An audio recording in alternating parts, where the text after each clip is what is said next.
When I first went off grid in 2002, it certainly wasn't by choice. I made a rash decision and purchased a 6,000 square foot abandoned sawmill on 164 acres of hilly Gatineau Hills terrain. I bought the property because I thought it would be the perfect place for my corporate team building business and because I always wanted to live in the woods. My initial plan was to bring in hydro and phone lines, renovate the place, and live the good life in the forest.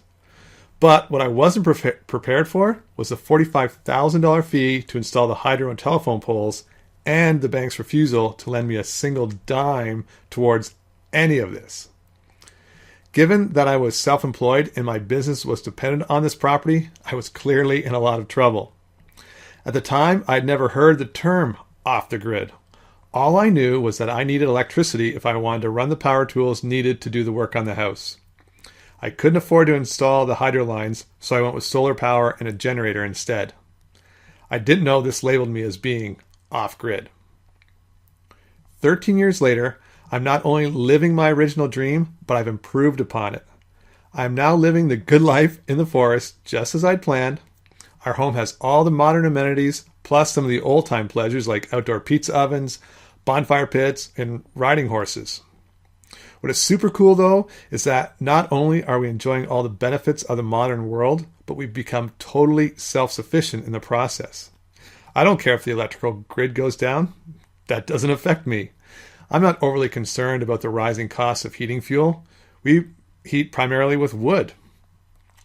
And if there's a drought or a frost in California, which causes produce to be limited or prices to rise, again, we produce our own, so it's really not my concern. So many people I've met over the years are completely surprised and baffled by our lifestyle. They thought that living off-grid meant living in a super small house, not owning any possessions, reading by candlelight, and being cold through the winter. They didn't know that living off-grid could be this comfortable and free. But certainly, if somebody chooses to live the way our founding fathers did, that is certainly an option, and it does come with its benefits. But the other option is to live a life of comfort and even luxury while living off-grid. And that's the route Monique and I chose. And if you're interested in doing something similar yourself, I'd be more than happy to show you how.